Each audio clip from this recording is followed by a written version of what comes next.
Está chegando a hora dos brasileiros exercerem a cidadania nas eleições deste ano, que ocorrem no próximo domingo, dia 2 de outubro. Cerca de 156 milhões de eleitores estão aptos a escolherem os seus novos representantes no poder legislativo, no caso de deputado estadual, deputado federal e senador, também no poder executivo, no caso de governador e presidente da República.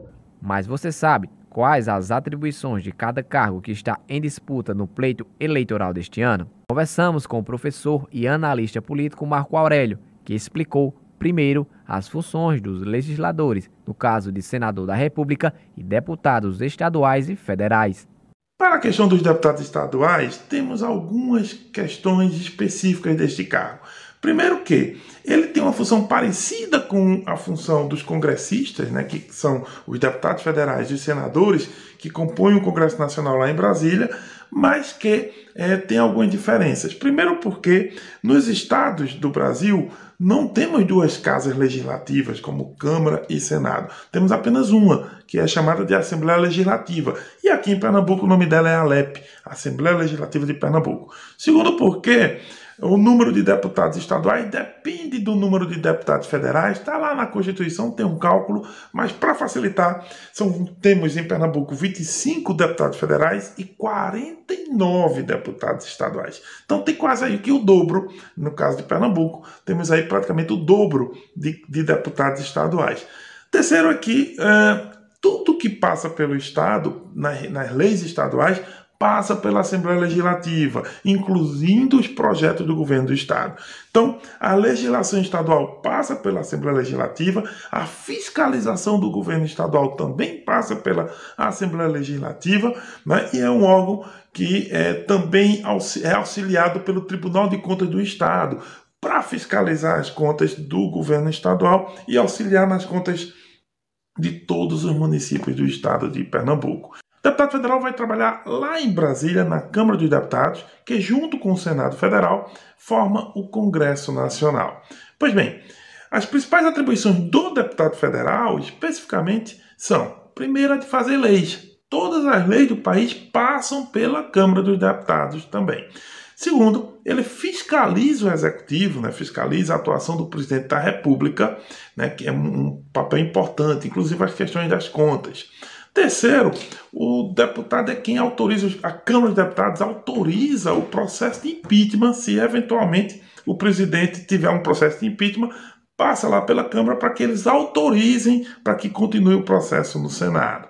Entre outras atribuições também, né, o deputado federal, ele também é responsável por trazer emendas para as suas respectivas bases, seus estados, seus municípios, né? E essas emendas podem auxiliar os governos estaduais e os governos municipais. Então, há um conjunto de coisas que um deputado federal pode fazer, né? Entre tantas outras, inclusive instalar CPI, que são aquelas comissões parlamentares de inquérito, mas essas podem ser tanto exclusivas da Câmara dos Deputados, como também em mistas, né, junto lá com as do Senado. Senado são 3 por Estado e o Distrito Federal. Com essa igualdade, né, a questão do Senado é bem diferente das questões na Câmara. Primeiro porque só são 81 senadores contra 513 deputados. Segundo porque há algumas atribuições do Senado que são diferentes da Câmara. Pois bem, as atribuições iguais são, por exemplo, fazer leis, né? As leis que começam na Câmara passam no Senado e vice-versa. Porém, há algumas coisas específicas. Vamos lá. Primeiro que, quando a Câmara autoriza o processo de impeachment, é o Senado que julga e processa o presidente. A Câmara autoriza, mas é o Senado onde haverá o julgamento. Segundo, o Senado faz a famosa sabatina, né, de ministros do Tribunal de Contas da União e também de ministros de tribunais superiores, como, por exemplo, o STF. O estado de Pernambuco, 7º maior colégio eleitoral do país, com mais de 7 milhões de eleitores, contará com 25 deputados na Câmara Federal e 49 na Assembleia Legislativa Estadual, além de eleger um senador. Em relação ao poder executivo, representado nesta eleição por governador e presidente, suas responsabilidades são ainda maiores. Para o cargo de governador, há algumas questões importantes que precisamos pensar. Primeiro que o governador faz parte do poder executivo, e neste caso, do poder executivo estadual. Há governadores nos 26 estados e inclusive no Distrito Federal. Então, no Brasil, são 27 governadores, tá bom? Segunda coisa é que estes governadores, eles têm algumas atribuições. Primeiro, a de executar as leis, né, que só foram feitas na Assembleia Legislativa. Segundo, executar e colocar em prática os projetos e os planos de governo, executando obras, ações, convênios, medidas, né, que nesse caso é para facilitar a vida da população. Terceiro, que o governo estadual pode fazer convênios também e articulações com a União, com o governo federal, para que possa, inclusive, receber dinheiro federal para implementar ações nos estados. E outra coisa importante é o diálogo com os prefeitos, né, com os vários prefeitos, e a articulação de ações que os municípios não são capazes de fazer. Por quê? Porque às vezes há situações que, embora sejam problemas que passam pelas prefeituras, só o governo do estado, com estrutura maior, pode organizá-las e dar conta disso, principalmente da questão da saúde, da educação, do meio ambiente, da segurança pública e da infraestrutura. O presidente da República é o cargo mais importante do sistema político brasileiro. Isso porque vivemos no presidencialismo. E no sistema presidencialista, nós temos um encontro de duas figuras que, no sistema parlamentarista, por exemplo, são distintas, que são o chefe de Estado e o chefe de governo. Bem, o que faz o chefe de Estado?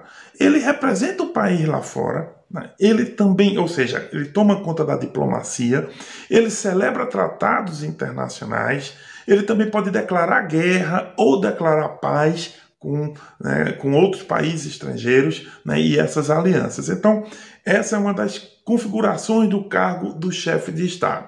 Mas no Brasil não é só chefe de Estado o presidente, ele também é chefe de governo. E como chefe de governo, ele tem que tocar o dia a dia do trabalho do governo mesmo, o dia a dia, né, do trabalho que o governo federal precisa fazer. E ele faz isso só? Não. Ele pode nomear e deve nomear ministro de Estado, como da Saúde, Educação, Defesa, Economia, para auxiliá-lo, né? Os ministros são auxiliares do presidente lá, nomeados por ele, mas justamente tudo, no final das contas, é responsabilidade do presidente da República.